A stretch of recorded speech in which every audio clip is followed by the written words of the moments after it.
Hey you, I'm the Queen of Shade. Welcome to the interview. Don't forget to comment, like, subscribe, and hit my Cash App to support your favorite content creator. Now let's get to the interview. Mwah.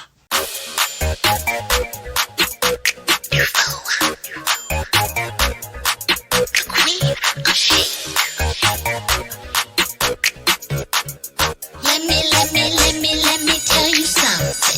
You're a bougie bitch and your mama is too. Said you're a bougie bitch and your mama is too. You're a bougie bitch and your mama is too. Said you're a bougie bitch and your mama is too.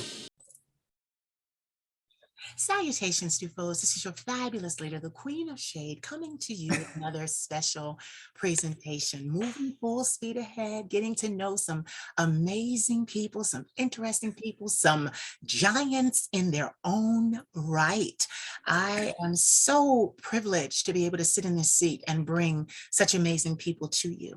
And having said that, I have someone else that you need to meet. And before we meet him, we're going to do a little bit of reading because, I like to read when I have giants, titans come to this platform. So here we go. Chris Curse is an international beauty expert. He brings a unique blend of artistry and expertise to the hair care industry with distinct precision in cutting, outstanding coloring, and luminous styling techniques. He continuously provides comprehensive training workshops for stylists throughout the US, Europe, South Africa, and the United Kingdom. Chris often shares with stylists the importance of being committed to the care of your client's hair. Care needs is a lifestyle. It is this commitment that has exclusively positioned him as a consultant with several leading global hair care manufacturers, such as Clairol, Namaste Laboratories, Fashion Fair Cosmetics, Essations, Cine Organic, oh my God, these names, LLC, Avalon UK, and Nunat. So wait, let me move on because we'll talk to you about that. Okay, this Renaissance man can wistfully transcend everyone in earshot into a journey of excitement and entertainment on stage, on camera, and on one-on-one, captivating audiences globally. His quick wit and magnetic personality make him a perfect host for any platform that he chooses to be a part of. He's an advocate for whatever. He's an advocate. Okay, that's right. That was another thing there. His diverse background and experience fuel his knowledge and promote his great sense of humor for audiences of all ages and cultures. I'm not done. Chris's discovery, learning approach to hair and scalp care education leaves classes yearning for more. As an international trainer, he teaches professional stylists and other educators on master techniques and skills that produce stellar results across the globe. As a makeover specialist, he elevates one's ability to create a total look. Ladies and gentlemen, I would like to formally bring to this platform Mr. Chris Curse. Woo! Yay! Hey, I had to read. Oh my gosh. I guess I've been on the planet a while. That's Yes, a lot yes. to read. I know. What were you thinking when you heard me reading all of that? You know what? What I was thinking, well, that I want to go back to South Africa. Okay. Yeah. That was, oh my gosh, one of my favorite experiences. And working at Namaste Laboratories was just outstanding because I got to experience so many elements of my world as an artist. I was able to work in marketing as a director of marketing there, as well as behind the scenes in the laboratory, helping to test products, and on stage as a platform artist. They just gave me so much latitude to really explore and be that artistic person that I had just been keeping on the back burner while I was working and just having a job. And so it became that moment for me when my career shifted to my work is my art. Yeah. And sometimes that is the most incredible moment, is when you can say, I not only do what I love, but I do what I like. And I actually am a creative, but I'm also smart, and I'm a business person, and I can kind of do a little bit of it all. So and that was the place that really fostered that for me. So, and then the idea that it was international just made it even more amazing. Yeah. So being able to just kind of do that and be on stage, and and I'm just that with you. I'm just such a huge fan of the diversity of your voice and characters, and I'm just like So, so this is such a thrill. I'm so excited. First of all, thank you for that compliment, because get this, while we were waiting, Thornell over there, the Ovation Agency, he kind of helped finesse this, Yeah. So what happened was I texted him right before, and I'm like, okay, I'm ready. And he's like, listen, I just got off the phone with him. He'll be right there. I was like, you sure he's not asking you who this bitch is and watch who you got me talking to? Not at Right. all. Oh, no. I tell you, listen, your your love for the villains, Yeah. is my love for the villains. Yes. So I have two faves. Yes. I have two faves. My two faves have always been Maleficent Yes. and from The Little Mermaid. Ursula. Ursula. Yes. Yes. And for two very different reasons. And so Maleficent for me was because she was classic, because she was a diva. Yeah. And she understood her position. Yeah. And so she just always did. It was just clear from the start.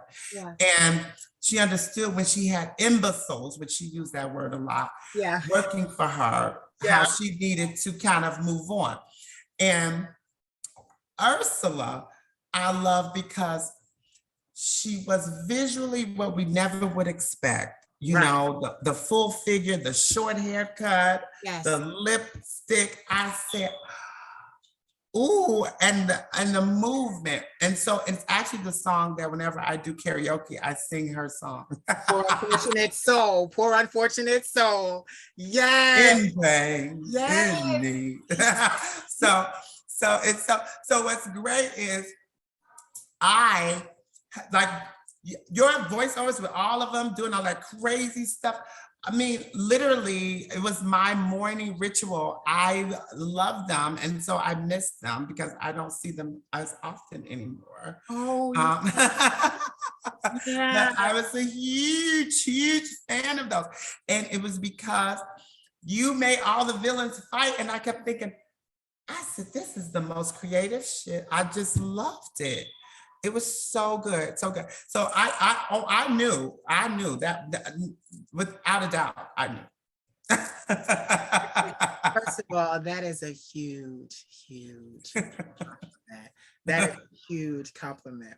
No, and sometimes, it's those little moments where that other person in the world, you have no idea that you've touched or connected with. Yeah. And I often say that love is the recognition of yourself and others. Yes. So I had to love you because I recognize myself in you. Yes. So I appreciate you. God, you giving me you giving me so much today. I'm like, well, I just humbly receive it. I humbly receive it. Like some people have a hard time taking compliments. No, no, no. You gotta let it wash over you. When people dress you with Yes, compliments, you gotta let it yes, wash over you. yeah. I have to say to you what everyone has said to me since they knew I was doing this with you. Everyone since the show, because everybody, they need to know you're here because you're a panelist on The House, the Fox Soul show, The House. Every single person that I have spoken to has said to me, I love his hair. Ah! I love his hair. I love his hair. Every single person is like, I love his hair. His hair. So I had to say it to you. We love your hair. Thank you so much. Thank you so much. And I'm actually getting ready to change it. Oh, yeah? So yeah, so my birthday's coming up. Okay. And so I'm gonna get it crocheted into faux locks Yeah. because I've always wanted to do that Yeah. and I've never done it. Yeah. So I was like, okay, I'll do it. I'll make it my birthday vibe. So yeah. I can't wait to see that. That's going to Yeah. be quite interesting. So, because one of the things that I wanted to do, because I kind of like changing my hair. Yeah. And I like changing my hair up and the hairstyling of it because, I have enough of it to do it. Yeah. But at least for me, it was more the idea. I just remember kind of what happened to Maxwell when, he cut his hair and I felt like people stopped listening to him, like they felt some kind of way. Yeah. And I said, oh, I can't get stuck in this one little hairstyle because I don't want to make a change and then don't nobody want to hear nothing from me no more. So I said, okay, but you know what, let me go ahead and just kind of keep changing it all the time. Yeah. So, it'll keep them guessing like, okay, what's that? Is that his hair? Is that not his hair? And that's my favorite question because I have hair, but I don't mind adding hair. Yeah. Like I don't care. I love hair. I'm a hairstylist. That's what I do. Yeah. You know what? That is so beautiful too, to be able to, because we all know this, hair is it's an artistic expression. Mm-hmm. Yeah, it's an artistic expression. Yeah. You go certain places, and if you have a great head of hair, whether you bought it or whether it grew from your scalp, it just makes such a beautiful statement piece.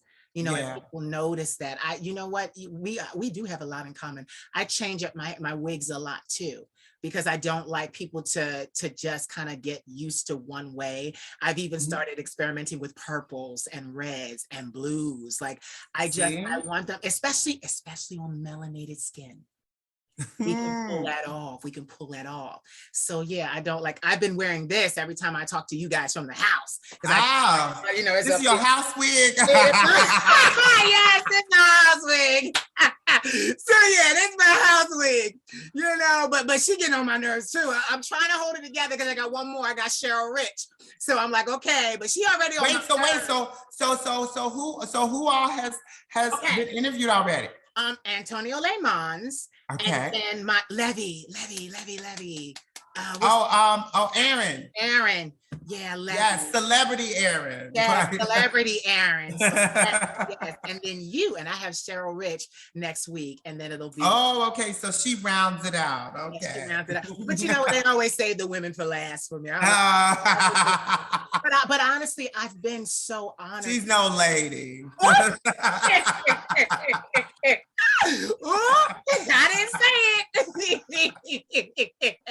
No, but I just love the opportunity to speak to all of you, because one thing I love about the house is, even when I asked Aaron about the selection of the panelists, all four of you are giants. Like, you've done so much. Antonio is a commissioner. Then you have Aaron, director, producer, actor, like, and then you, this big old international hair guru, honey. Like, it's just so much, like, it's so much. And then Cheryl, like, oh my God, it's just really a blessing to see come together, yes. And, do something that just is so Emmy worthy. It's Emmy worthy. I'm just going to say it. It's Emmy worthy because, my God, the lives that you guys are transforming. That's why I love doing this. That's why I couldn't wait to talk to you. That's why I had to See? read the bio. I stumbled over, what was that, Center Organics? Yeah, like it was. You know what? And it's so funny. The one you stumbled over was the one I can barely remember even being there. Ooh, So that is hilarious because it yeah, was so short-lived. yeah. But but what isn't is my work has made it into the African American Museum in DC. So, so as one of the most iconic relaxer boxes, so with olive oil. So I know everyone knows about this, that Mhm. signature olive oil relaxer box. So it actually is my work on the box. And I also work to help develop that formula and get it perfected. So, and that is in as an item in the museum. So for me, you know, sometimes those little things that you do and you never realize that, you know, sometimes you just feel like it's your job. Right. And then the idea that that's going to live on even beyond me as something that, you know, I had a part of is great. Yeah. Oh my God. You guys, like people don't even understand, especially for us. It's not, you know, Black History Month is gone, but I Right. celebrate 24/7, 365. But Right. definitely, like, it's such a beautiful thing to know that you have touched history. You are shit. Like this is what I remember. My sister, my friends, they go out and they get these relaxers, you know, and it's just like Right. to know that there was a Black mind involved in the construction of it. Yeah. From the very beginning. Yeah. That is so, oh my God, that is so, so, okay. This, Okay. like, All I'm right. just like, I'm like, wow. No, I'm blown away. And I like this feeling. I like this feeling when I'm totally blown away and I'm totally starstruck because it allows me to learn. This is when the questions come and the good questions come, because then it's like, wow, I mean, my God. So, okay. So here you are. Here we go. Here you are, this beauty guru internationally. And I've also heard very humble when you were very humble. It's like you're doing that, but then you recognize, okay, like you said earlier, I don't just have a job, I'm an artist. Yes. And I want to perform. And I, you know, and you go from just like you said, being behind the scenes and doing and having monumental success back there, but then stepping on stage and being a performance artist. How did that occur? Oh, wow. So that's a good question. I've always wanted to be a performer in some way. And I think the reason why I like the villains and why I connected with you is that in college, I studied theater and loved children's theater, particularly. So I always wanted to be the fun and funny character. And it was interesting. It all started when I auditioned for Tweedledum because I wanted to be silly.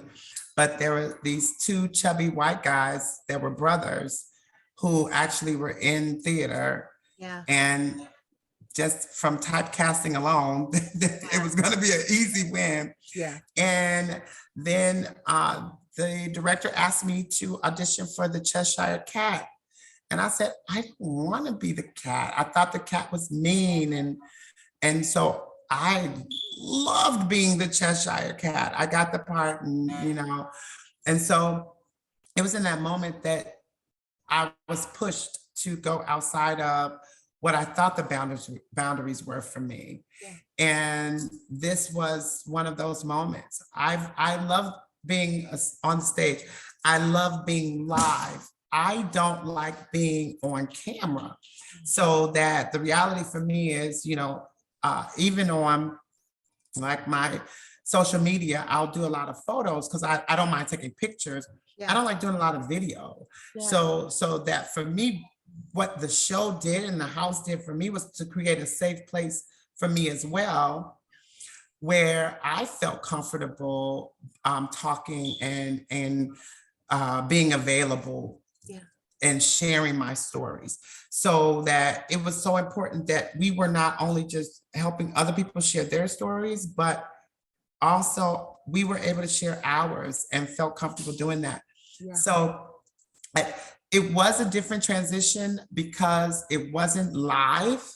And I was more of a theater person, so I prefer live. I love live audiences more. But you know, when you're talking from the heart, it just happens. So it just happens. I think that's the one thing that's so refreshing about the show, and in comparison to some of the reality shows that are out now, that we're not scripted. Right. We may have some notes, kind of like you had notes on who is this person, what's their story, what's their background. And so then it just kind of leads into the conversation. And because we as people of color, you know, sometimes having food and talking relaxes you. And so a little wine, okay, let's sit back and talk about it. It just flows. It flows. And with each guest, we have not had a guest yet that has not felt like they were a part of the family. So when we say that at the end, it was unplanned. It happened organically, and we said, we're stuck with it, because every time they say we have to cut, we're like, but we're not ready for you to go. But you know, and it's kind of one of those things where we want it to last longer, and you know, but we can't. So you know what I love? It's this elegant dinner party. Right. It's very right. Yeah. And the food is good. So Yeah. that is the question everyone always asks. Yeah. And you see, between me and Cheryl, now she may not have all her social graces around the eating experience, but she tears it up. And that's because she doesn't like to cook. She's not a person who cooks a lot at home. So she's just so happy to have the meal.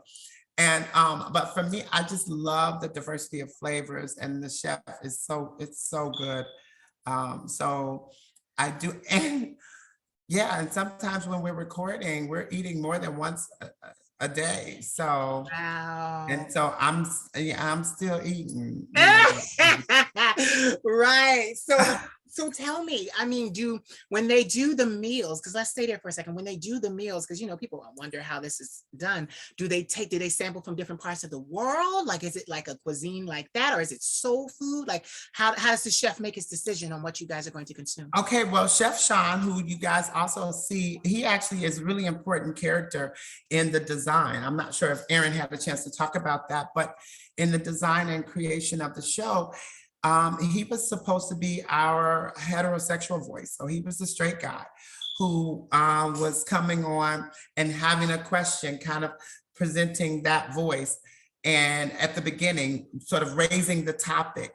And that topic is being raised over our appetizers, so that then we move to the table with our appetizers, like, okay, well, let's chew on that and chew on this little topic and the appetizer. And then we'll go from that to, okay, now we're going into the dinner. Now with the dinner, it's getting a little meatier, pun intended, and then our guests come out. So that then now they get to chew on the fat with us, so that then it's like, okay, let's go ahead and continue this meal and this conversation. And then that way, depending on where the conversation is going, dessert, we then strategically wanted to make sure we kept it a bit personal and intimate, because it's dessert. So now, you know, and that keeps it fun. So this way we can talk about kind of what's your sex life like, what's your social experience like, outside of kind of all these dynamic things that make you who you are. What turns you on? What's going on there? What's in that place? So that then that way it kind of gives us this sort of well-balanced meal of who this person is. So we want to create a well-balanced meal. I think, you know, people like when Funky Geneva was on, he's a perfect example of a person who had an online personality Yes. that people understood as that personality, but on our show, they got to see Q. They got to meet who he was as a different person. And I think that that's what happens with all of them, you know, is that they actually get to take that personality hat off that they have in their personal life, Yes. you know, and then kind of come to us and say, oh, okay, let's get out and unpack this. Okay, this is how it was. And that's really what we go for. So I'm glad that that resonates. Yeah, it does. It really does resonate because, you know, I've seen, because I started watching when I started interviewing you guys, and I'm just like, I was so blown away by the candidness. Like you said, it's not scripted. And you know, we would think, you know, because, you know, Aaron was telling us, you know, the show took 3 years, you know, it took 3 years to actually, and a lot of other eyeballs to actually get it to where it is now, to actually get the green light. So you have the green light, you're in season 2, and it's like, and I love that it's how I work too, from the heart, because it's like, okay, I take my notes, and it's like, okay, I want to hit this, that, and the other. And literally, then I just go off of all heart. I go off what I feel. And, you know, I want to say this because Antonio said this, you know, this is a show that is for everyone, but it centers around the Black queer experience. Yes, specifically. Yes. And what I love is that, you know, other races and nationalities and cultures get to see that, but it really hits home with us. Like, we really get to sit and digest what's going on, and like you said, you guys are telling your stories. This is not a script. Like, you guys are telling what has really happened to you. So there's just a relation there. You know, we're like, because a lot of the things you guys are saying, we've all experienced in some way, shape, or form, but have never been given the platform to expound upon. Yes. And now there's this platform. Yes. Yeah. And it's so beautiful. And I just love, you know, because I mean, look at Aaron, he was seminary in Jerusalem. Like, they picked, like, you know, like they picked giants for this. You guys are giants. Well, and I think his Jerusalem story was so fascinating for me. And I think that's what I love about the show. And I'm glad you brought up that episode, because that was one of those episodes where where even as we relate to one another on the show, I had real questions, and my real questions were so related to my curiosity and my curiosity around, you were able to do that, you know, and really, and it was kind of like, and I was in disbelief. Yeah. And then I watched how Antonio's interpretation of my disbelief was he almost interpreted it as if, like, what don't you believe about that? Like, why is this so shocking to you? And I was like, because it is, you know, like, where can you go? Like, I'm not trying to, you know, make a dig at him, but I mean, you know, we have a rapport. Yeah. So, and this was not one of those moments where I was trying to do that. I really didn't believe him, you know, and I found it hard to believe because of his fears around, you know, doing this in the United States. Yeah. But then you go to Jerusalem, where you have all of these different religions that are there. There's like at least 3 strong religious groups that are there that turn their nose up to this. So I'm going, okay, really? So that for me, I love that we all have these real moments at that time, and it's on camera. So that then it is what it is. And so, you know, while, you know, there may be some editing just for timing's sake, you know, the crust of every conversation really does come out. Yeah. I keep using all these food references. You're hungry? You're used to having conversations with food now. So that's okay. Should have airdropped you something. No. So we could chat. But seriously, like, this show, like, and and what I love is there's so many people watching, because even Aaron said, like, he was like, I don't know who's watching or who's not. We're not all fully aware of everyone that has seen the show. And I had to say to him, Aaron, a lot of people have seen the show. A lot of people, and a lot of people. Well, one of the things that I definitely wanted to note too was this season, our edition of Row, Yeah.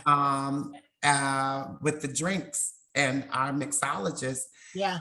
that was great, as a lesbian woman, Yeah. that is actually there, and she comes out in these moments, in these beautiful spaces, and it's just a great, for me, it was like, wow, again, wanting people to know that even through all of our guests, we try to show that diversity.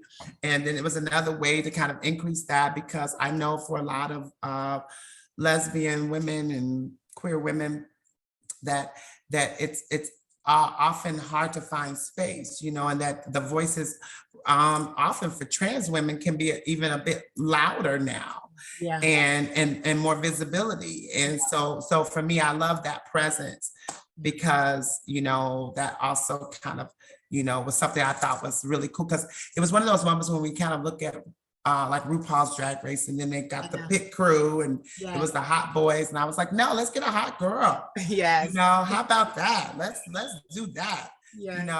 So that then that way, again, let's step out of the normative. If we're going to do it this far, let's continue that momentum. So that was also something I really delighted in. And I love that you guys are so, all of you are so creative, and all of you have your hands in the content of the show. I love how you're being, it's allowed. It's allowed. Like you said, there's beautiful spaces. It's allowed. Everybody's like, it's like a place where you go and they're like, yeah, we care what you think. Yeah, we care how you feel. Like that is so, Hollywood is just not. No. Well, and the thing is, and it's only because we're at the forefront of it. Yes. So at the forefront of it, you create the pattern, you create the mold. By the time it grows and grows and grows, more and more of that control becomes less and less and less. Yeah. And so that creating the right foundation and building block is important now, so that way, if people fall in love with it in this way, then there won't be a lot of push to change it so much. So that, but we gotta build the strength in it, and test it out and see what's working and why. So that's been fun. Yeah, you guys are the foundation. You're trailblazing. You're blazing the trail that has never been, blazed before. And, I talk about that even in my work. You need fire. Well, because even though our topics are hot, we don't focus on hot topics. Right. So that is like how you did that. I like how you did that. So that it is important, and it is important to bring to the table for conversation. It may not be something that just happened yesterday or the day before, but it's still going to be relatable in some way down the road, which is then why we started doing the after live show. Yes. Because since our topics are not hot topics and necessarily these events that just happen right in this moment, they become this is a great opportunity for us to say, hey, okay, so this is what we talked about when you were at the house. So look at what's been going on in the world now. How can this kind of connect to, and that kind of happened when we had Samson McCormick on, one of the great Black gay comedians. There. I love him. And so, and after the, Chris Rock slap, I know, and then he was assaulted. I read about that. Exactly. And so then we were able to bring him back on at the live. And then have an opportunity to kind of to talk about that. So that it's those moments that I think make the show really great, is that we are able to talk about the heart of an issue or the core concept around what's going on in our community and specifically to us in the community as Black people. Yeah. And then say, okay, so how is it relatable by the time we get to see the episode? And the other fun part is we watch the episodes when you do. Yeah. So we never know Yeah. how it's been edited or how, what's going to happen. So when, me and Aaron get into our moments, which are often, we never know because some of them didn't get to air now, because some, I've said some things that have not been seen. Oh, Lord. So, and they thought it was in my best interest to leave it out. Yeah. But you know what? But I like that too. I like that too, because they don't want you, like, because sometimes a quest for, things to be organic, we can go too far. Yeah. Yeah. Absolutely. And absolutely. And I like that they're going, you can still be who you are, but we did this to protect you. Absolutely. We did. And I think to protect you and the heart of the show. Yeah. So that we knew that you were trying to get to that point and make it, and you did. Yeah. And it resounded. Yeah. But yeah. But you know what? I love that though, because most people, they come out and they don't admit that they have these kind of moments with their co-hosts. And it's like, no, we have these moments because because you and Aaron both very large personalities. Mm-hmm. Very large. So that's the thing. When you've got two large personalities in a room and everybody else is there, but these personalities are used to, and you know what? It's so funny because I call it alpha femininity. It's alpha femininity. Like, that's what it is. It's like, okay, we're men, but honey, I'm gonna say my piece. My grandmama raised me like, it's that. So it's like, and he said it. He's like, I would have been a drag queen by now. Like he talked about that. So it's just when you have really large personalities, it's just sometimes you need to, like it's that ability for us to find ways to push each other. Yeah. But then also be able to receive. And I think that, for me, what I love is that we're able to do that. And people have really picked up on the idea that we're the most aggressive when we don't have a guest, because whenever we have a guest, just like family, we fix up. You're your best behavior. Your best behavior. Like, okay. Now we got company. And so, but then, when the company is not there, it's like, okay, now look at here. I've been wanting to tell you this, and so. And that does happen. And I know that with me, a lot of it is me pushing him, and a lot of me poking and prodding him is really to say, if you're going to make these statements and you make these blanket statements, you better be able to defend them. You better be able to argue it down. Yeah. Because your fans are depending on you to speak up and say what you just said. You can't just throw it out there and be like, blah, blah, blah, And it's like, no, you defend it. I love that I love where you went with that. That was so skillful. I just want to say that's so masterful. No, it was so masterful, because it's true. Like, we don't realize we rise and we become these people. Our fans are counting on us to give them what they became fans for in the first place. Yes. Yeah. Yes. Like, if you've got people out there that think like you, and they believe that, and they think that, I'm not so fabulous, then okay, live in that space. Then you fight for them, and you use their voices to fuel your voice. So then say, okay, well, Chris, what about this? Yes. And then, challenge me. I'm here for the challenge. I welcome it. Yeah. Like, look. But you know what? It's big.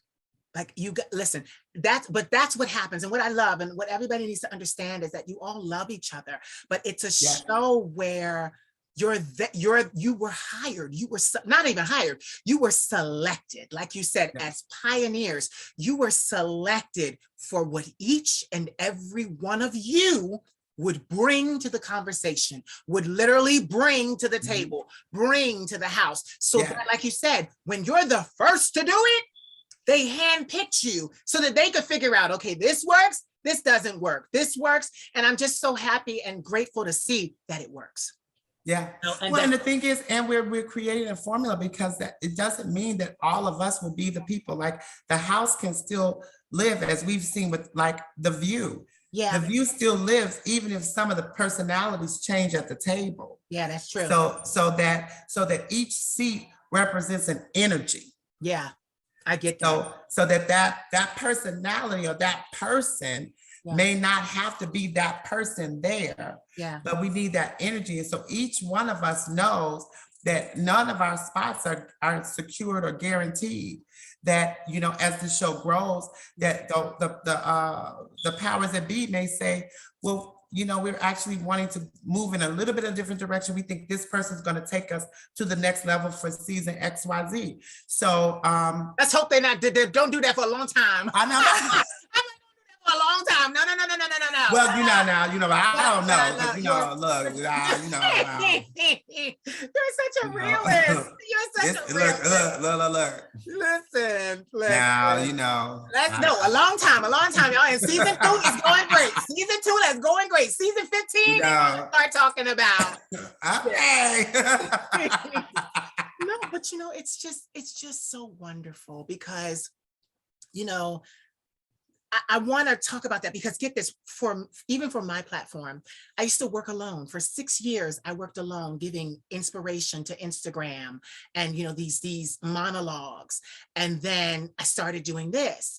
And in this, I've had to learn new things because now I'm working with someone. This is a collaboration, and it's like we're playing off of each other. We've got to go off of each other. And yes, of course, you've had the skill, but we're handling this well. But like you said, like we're forging something new. And it's like, okay, it's gotta be okay. Listen, but ain't nobody gonna put me on my show. Ain't nobody gonna put me on my show. Season 26, I'm gonna be old and gray talking some welcome. My cleavage will be down on the floor, but that's all right. Like I ain't playing with it. They ain't gonna put me on my show. I ain't selling my show. We've got to have you to the house for dinner. That's what we have to do. You know what? It's flying around. It is. It's flying around. But the powers that be. Let's see how this bitch does here. How she does here.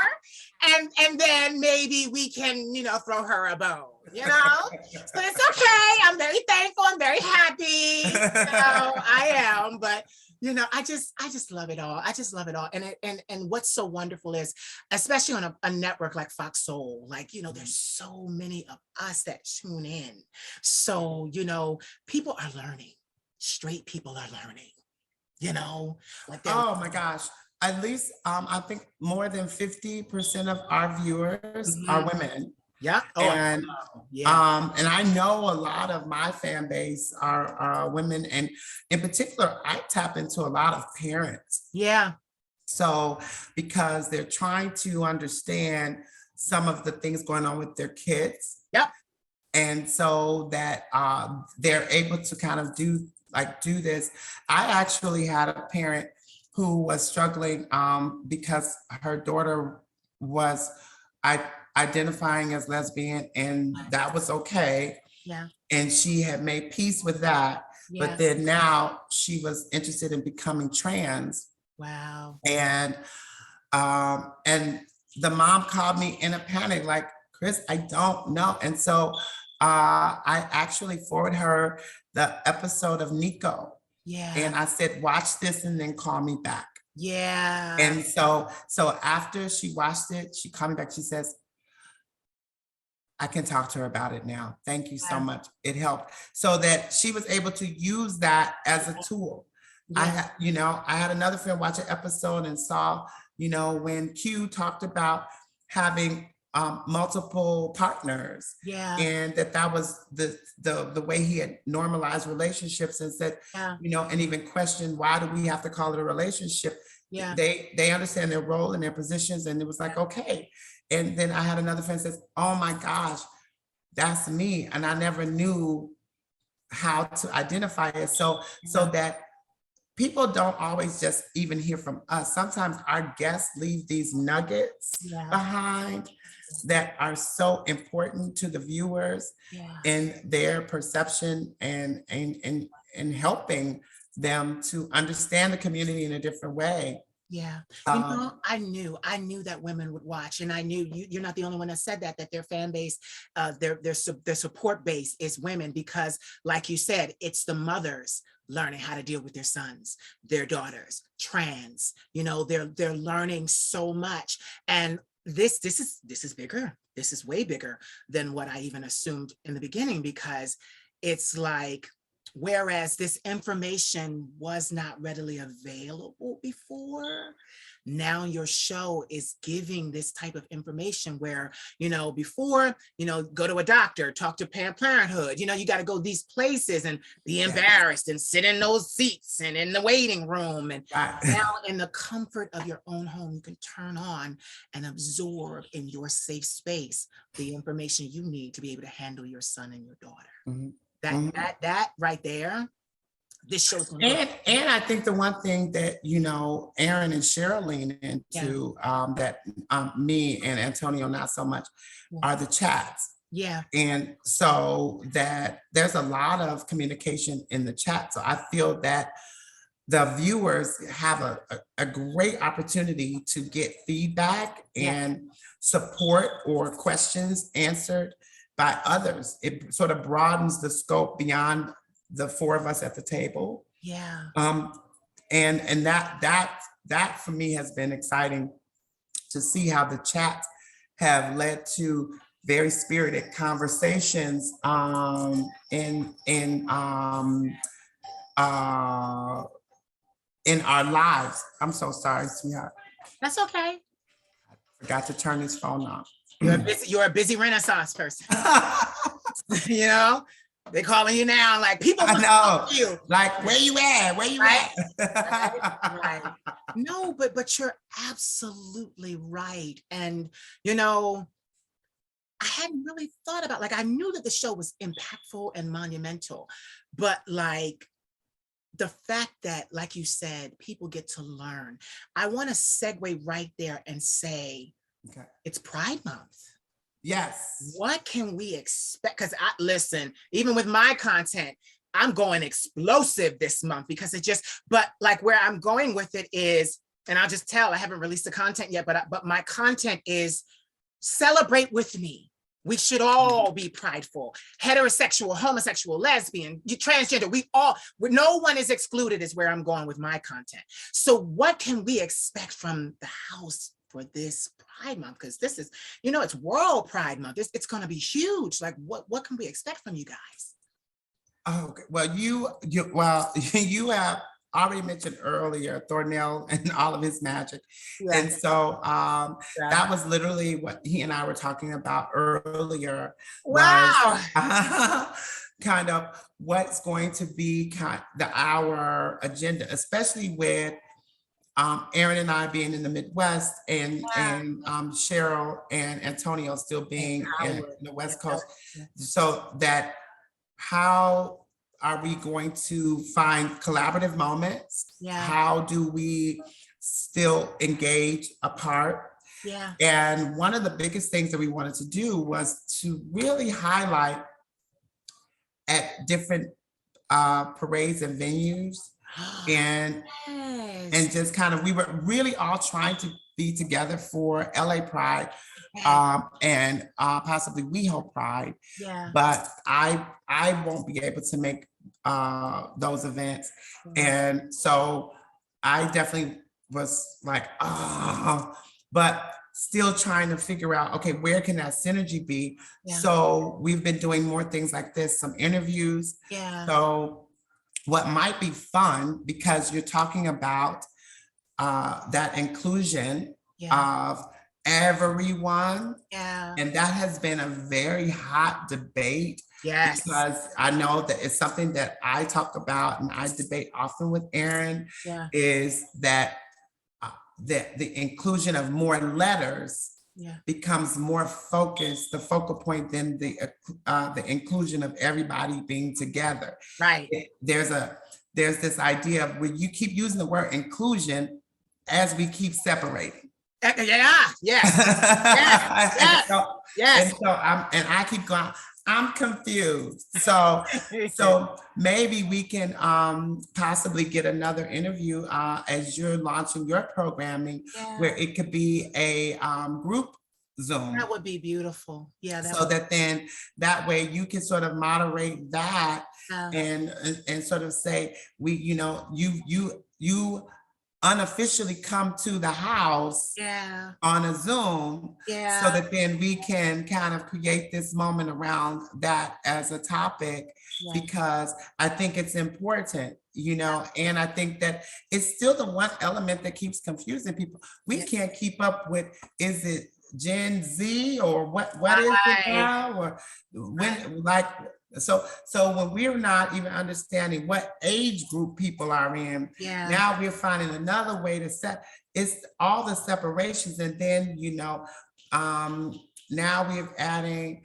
I just got into the weirdest debate with Aaron over binary, non-binary, because I identify as bisexual, and I was like, so then I said binary is okay, and he presumed that meant I was not being inclusive.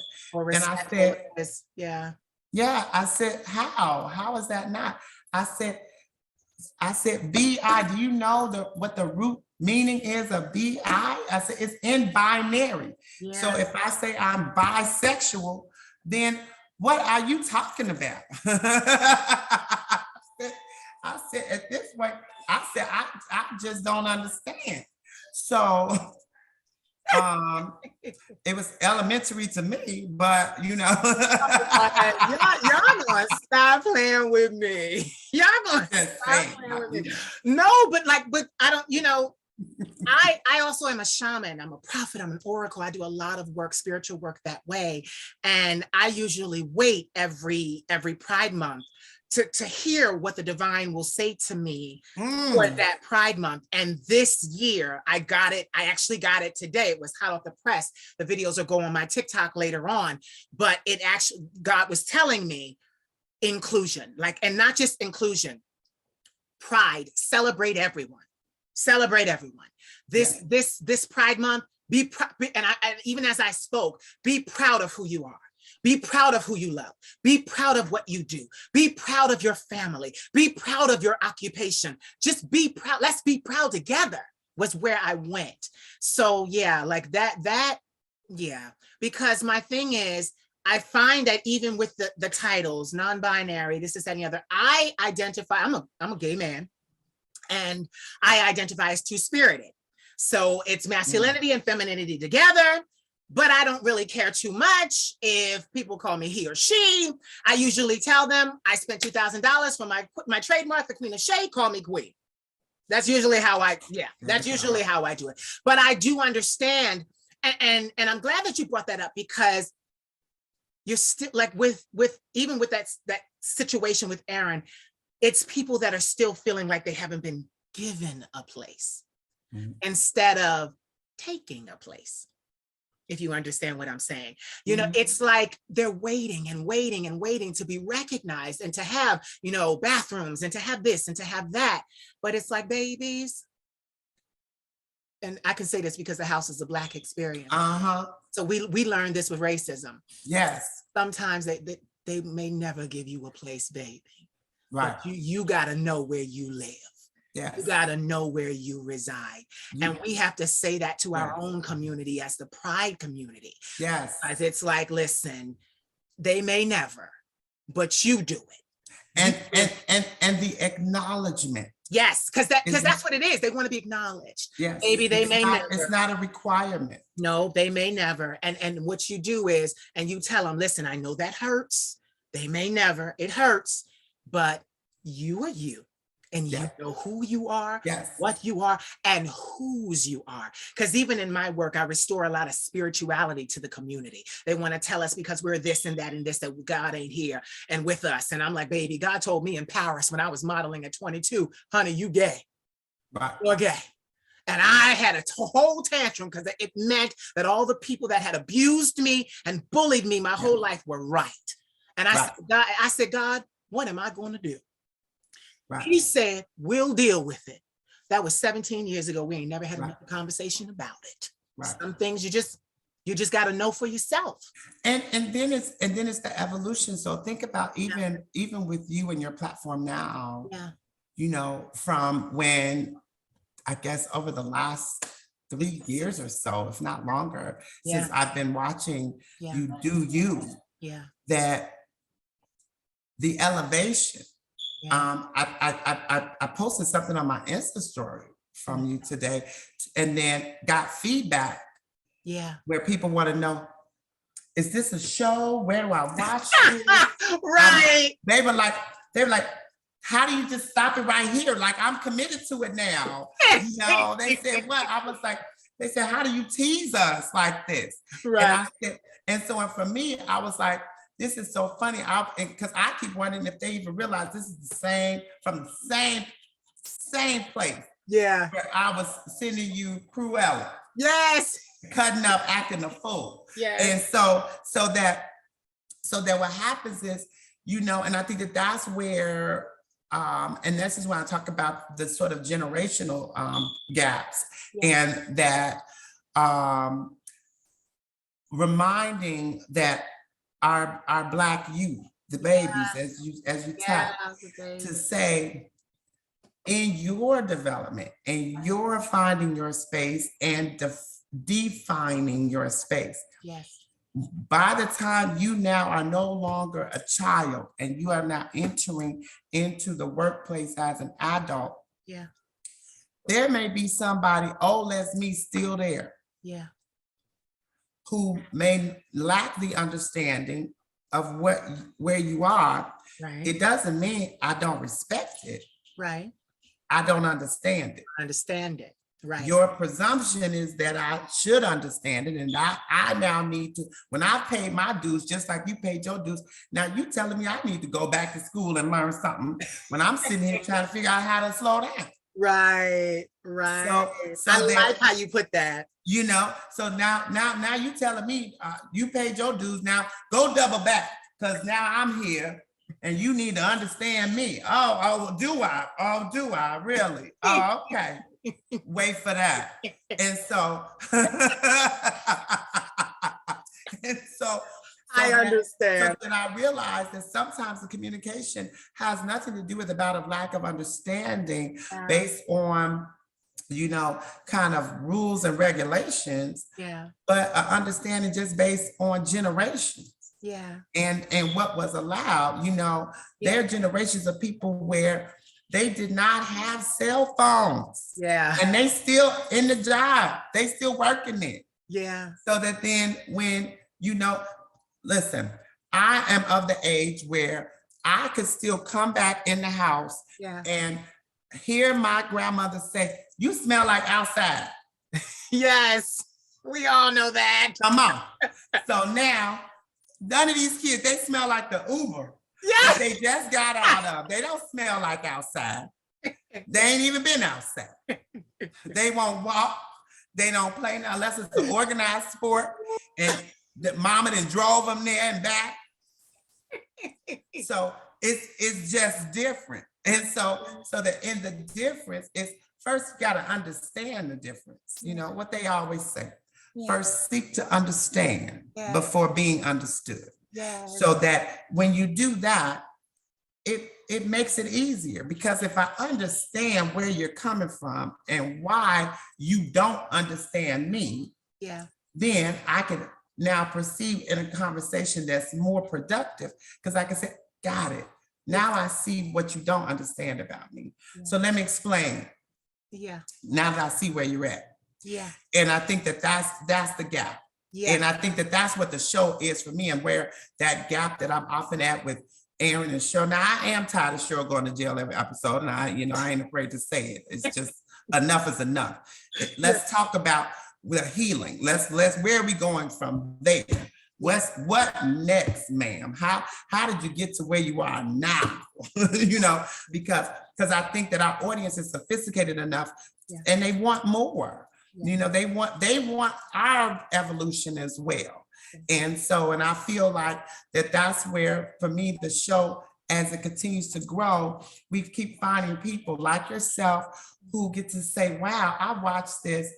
I took away some nuggets, and everybody who watches it, who actually has a platform similar to yours, they all say, I want to come to the house. Ah! And you know what I love about that? We've created a house that people want to come to. Exactly. Exactly. Because some people got houses don't nobody. Nobody want to come. No, I ain't gotta come in. Yeah. But you know what? I want to stay there for a second because you're so right. My biggest business partner, my biggest contributor has been my 75-year-old grandmother. I turned 40 in September. Awesome. And what I love is, you're right. She said something to me the other day. She said, in our whole family of about 20 people, she said, you've always expressed such loyalty to me. You've always been there. You always were eager to learn. And it's just because I'm one of those people, I'm a Libra. So I don't have a chip. My thing is, I seek to understand before I'm understood. Like you said, when you said you should, I want to understand the other person before they understand me. Like I have friends, one of my friends is a big fashion icon. His name is Stevie Boy. He does, and he needs to be on the house. He does eyewear and designs in the actual fashion community. He's big, he's famous. He's been famous for like 13, 14 years now.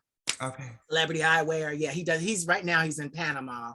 But I love what he says to me, because he's like, first of all, he's an avid watcher of this show, mind you. He was the yes, he was the one that told me. He told me, girl, you better get into this. Okay. I was like, okay, because I listened to him, but who's his favorite? Oh, he didn't tell me. Okay. But he told me he loved your hair. Okay. And tell me, he told me he loved your hair. He was like, his hair is absolutely. That's why I said it in the beginning, because his hair. But no, he's another one of those people that, he was brought up differently, and he understands a lot more, and it's like his parents are older. So, he and I, we click because we have old souls. Mm-hmm. He's much younger than me. He's 32 to my 39, 40 in September. But wow. I just love, he's one of those people that I can watch the show with. And he totally gets it. But the thing is, I call him a golden child. Yeah. I have to introduce you. Yes. Oh my gosh. Absolutely. Yeah, because he really I would definitely support. Yeah. And yes, I'm always looking for some more items to be fashion forward. Oh, honey. Honey, let me tell you something. I hate the name drop, but I gotta do it because it's my baby Stevie. That's my baby. He has designed for the likes of Beyonce, Gaga, many other people. Yeah, he travels Yes, this is not, he's not. I love it. Yeah, he's definitely, I'm looking him up right now because I'm like, what's your Instagram? The Chris Curse. Yeah. TheChrisCurse. There you are with hair. Here you go, hair. I just followed you. Now hold on, let me find Stevie. And that's what I love too, because I could do this. It's my show. I don't care. It's my show.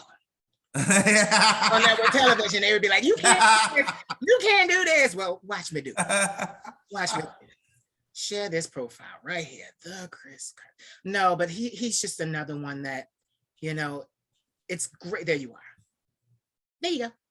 Yay, thank you. Yeah, no, I do that quickly, but no, he's another one. He was the one that told me when I was like, hey, Thornell reached out to me from the Ovation Agency, and he was like, which show? And I'm like, and honey, he was ready. He was like, that show. He's like, I watched that show.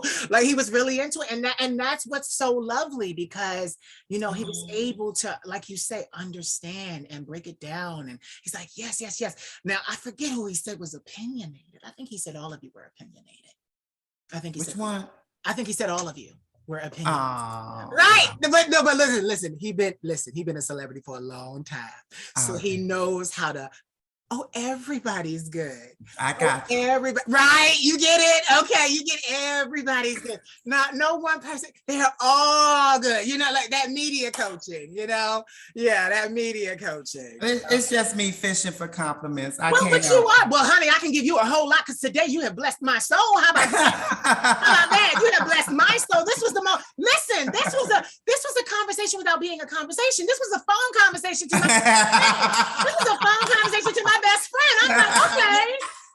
And listen, my little crazy ass, I'm the one that just let it go. I'm like, let it go wherever it went. And I'm so thankful. I am, because my God, like I said, like people don't understand even, and I want to say this for Pride Month too.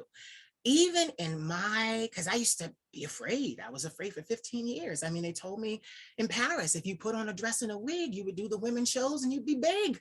And I couldn't get over it. My family was religious at one point, and I'm all the way in Paris worried about what they was worried about in Philadelphia. Oh, my mama can't see me this way. My auntie can't see me this way. Ruin my career. Only to turn around and 17 years later, I'm wearing dresses and wigs. Could have been even bigger than I am, but it's okay. It's okay. A signature house wig. Right? Oh, yeah. This is, I really do. I take her off. Right. Like, it's the fringe for me. Listen, I've been messing with this fringe all day long. I've been messing with this wig all day long. Me and this wig, trust me, and this wig done fought. I done took her in the corner and kicked her ass 3 or 4 times today. Well, look, Cheryl is the next one, so she's coming through. She about to give you some little wig, a little wig drama too. Now, yes, and I'm so excited about that. And you know, like I really do. I just am so thankful to see a show like this and to be able to speak to such glowing personalities, because that's what it is. You guys are all, like all of you, even the commissioner, Antonio, you guys are such large personalities. And I love that, because it's kind of like what I started my content with 6 years ago. I can wear many, many different hats, many different wigs, but I'm all the same person. Yeah. You know, I can do all kinds of things, but I'm the same person, and I have a heart. You know, to my mother, I'm her son. To my sister, I'm her brother. To my daughter, I'm her father, but I'm still the same person. You know, and I love that each and every one of you, you come on there and you literally, like, you're there to be you. And in spaces like that, especially in Hollywood, you know, Jimmy Kimmel's sound stage and all of this stuff, because you know, you got big stuff production behind this. It's a blessing when they create space and say, now you do you. Now you be who you are. And this show, it needs to last for a long time, and the panel needs to stay the same. And I think you said something earlier that it really warmed my heart when you said that we were selected, because we really were. You know, I think that that Cheryl's participation as a producer, you know, and we were trying to pull this together in the midst of the pandemic. When she ended up in the seat, it was just kind of like, she never expected it. You know, it was something that she wasn't in pursuit of. Yeah. And so that it was suggested for her to, hey, look, we need a woman's voice there. And they said, why not you? You know, when they have been looking for other people. Yeah. And so, and it's definitely, created that sort of that yin and yang situation. So it's nice. It was, it did help to round out the idea of that inclusion that you're leading into for Pride Month. Yeah. And I think I'm going to get on your bandwagon with that. I really like that. Yes, please do, because that's what the divine said to me. This Pride Month, we celebrate everybody. If everybody, and I think that in that, because there have been some, with the parades, and there have been some rumbling around a separate trans parade and all this. Again, we keep wanting to be included by separating ourselves, and I love this idea of saying, hey everyone, let's be inclusive. Let's really do that. I really like that. We can't allow them. Now listen, the powers that be, We can't allow them to separate us from the inside. Yes. Rainbow is the rainbow. If we believe Yes. their sauce and we start separating, that's divide and Mhm. conquer. That's Yeah. divide and conquer. We can't. And the we specifically ends up also being those Black Yes. faces within the we. Yes. Because now that becomes the idea of saying, let us unite. Yes. So, and we can unite with everyone else, Yes. but let us unite. Yes. So that way they see our strength. Yes. And actually marvel in our visibility and strength. Yes. Yeah, So. I agree. It has been amazing. Yay, It has been amazing. It has been amazing. My God. Listen, Yes, thank you so much. Listen, give me 3 words that inspire and empower you. And then I have another question, just a sidebar question. Okay. Whew. The first word that came to my head was fairness. Yeah. And authenticity. Yeah. And creativity. Yes. Yes. All artistic words, all artistic, creative words. Yeah. Yes. I have a question for you because you said it earlier and then I thought, you're in the Midwest. Have you ever thought about a move to the West Coast? Have I thought about moving to the West Coast? You know what? I have not. One of the things that I do here, my mother she has Alzheimer's. Okay. And so that she's in a great facility that helps her, but it's only me now for her. Okay. And we do have some extended family members who do a great job of helping out. And but I just didn't want to be that far away. Right. And then I've had my home now for a long time. Yeah. And the one thing that I love about Chicago is it's always been home for me, and that it is a very walkable city. Yes. And that I like to walk, and I like the idea that I can get to places easily, where Los Angeles for me it feels like a big fabulous suburb, you know. Yeah. Where you have to kind of drive to everything, or use those ridiculous scooters, and hopefully you don't run over a homeless person. Right. So it's a different vibe. Yeah. And that most of the people that have migrated from to Chicago are from the South. Yeah. So there's still a bit of a Southern charm with the Black people who live in Chicago. Yeah. That you don't find readily in Los Angeles. So how do you deal with those winters? Oh my God. Well, you know what? Yes, we adapt to everything, because my friends who moved away from here, and then they stay a long time over there, and they come back and they get so cold, and I'm laughing at them like, oh, I said, don't get brand new. But what happens is their body adjusts, because they used to get so used to it. So I'm out there like going, oh my God, can I take it all off? Like, it's just like, I said, is it, it's crazy. I think for me, the biggest reason why I like Chicago is we don't have lots of natural disasters. Good. And California, between the fires and the smog and the earthquakes, baby. I have really nice china. I don't want to end up on the floor. Listen, I was going to move later in my career. I was going to move to Las Vegas.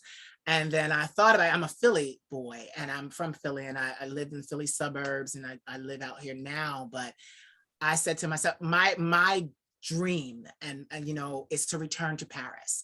I've made a lot of friends there, and I have a lot of connections there, and I just want to pick my career up. It's why I don't do a lot of mainstream things, because I want to be able to leave here without somebody having a contract on my ass, basically, you know. So I just want to be able to pick it up and well, this is where you and I connect yet again.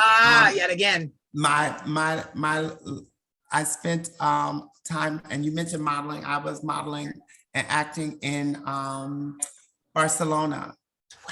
And so I used to live in Barcelona. And so that would be where I want to pick up and move. So instead of LA, I would love to go to Barcelona. Get it. I'll be 40 in September. I'm going to make that thing happen. I know, right? Yeah. I also fell in love. I was in graduate school in the Netherlands. Yes. And I enjoyed that a lot too. So yeah, I'm a little torn, but I think Barcelona, it is, you know, the kids are prettier. Yeah. Are you originally from America? Where's your family from? I am. Okay. Originally from here, from the South, and Tennessee and Mississippi. Okay. And ironically, my grandfather on my dad's side, I learned later, was actually Puerto Rican. Okay. And so, but I did not have any connection to that family or the culture, but ironically had a love for Spanish. So I studied Spanish for years, which was what drew me to Spain. Yeah. And because I was just like, and had no clue. Yeah. So yeah. You know what's so funny? I think we're destined to see each other because one of my buddies, he's an architect, a famed architect in New York. And he, Lisbon, Portugal, right there. Okay, yes. Oh my God, I just talked to someone today about Portugal. Oh my God, oh my God. That was another place I considered because it's so affordable. Yeah. And I love shellfish and oh my God, you could get a meal for nothing. Yeah. It's so good. Yeah. No, what he was telling me was, because I was going to move straight to Paris and then, you know, it's a long process to get citizenship. But he said, if you come to Lisbon, you'll get citizenship and it opens you up to the EU. 28 other countries. Yes. France is one of them. So I was like, okay, we working smarter here. Okay, you know what, then let's stay in touch because we have to find us a little villa in Lisbon. Yes. Done. And he told me, obrigado. Let me work on my right. And then the men, like he said, the children are so beautiful. Yeah. He's beautiful, his damn self. I ain't gonna lie. Shout out to him. His name is Morgan Muncie. He's beautiful. His mother. I love it. His mother was a supermodel. He's gorgeous. Yes, absolutely gorgeous. That would be so super. But anyway, let me stop because we sitting here rumbling. Okay, I know. Okay, all right. So okay, I'll get you in the DM. Okay? Right. So I'll send you some villas. I'll start checking them out. So tell everyone where they can find you on social media. Okay, you can find me at chriscurse.com or at the Chris Curse on Instagram. So it would be great. And so, and it's so fun. I reside in Chicago, but I go everywhere. Yeah. So. It has been an honor and a privilege to chat with you today. Yes. Oh no, you are truly the queen of shade without even being shady. I'll leave you with this. That was the point. When I first started, I was a shade villain, honey. But it grew, like you said, the growth. And I realized still shade, but now a tree with fruit and branches and wood, helping other people grow and not necessarily cutting people down. Well, and you know what? And I will wrap on that. Yeah. The shade now is for protection. Yeah. So you actually cover others. Yes. As opposed to smother. You get it. Okay, don't go nowhere. No, don't go nowhere. Okay. I love it. Don't go nowhere. Ladies and gentlemen, you have heard the vocal stylings of Mr. Christopher Hurst. Don't go nowhere. Say goodbye, but don't go nowhere. Bye. So did you enjoy? I hope you did. Please like, comment, subscribe, share, and don't forget to cash at me at the Queen of Shade. I am your favorite content creator, right? Right. You want to see more of this content, right? Right. Cash at me. I love you. Mwah. I've got my black stilettos on. Don't you make me take them off. I'm a holding first position. Wanna show you I'm a boss. I've been given 60 seconds just to put my thing down. I'll have you wanting my stilettos by the time I turn around. Turn that TV down.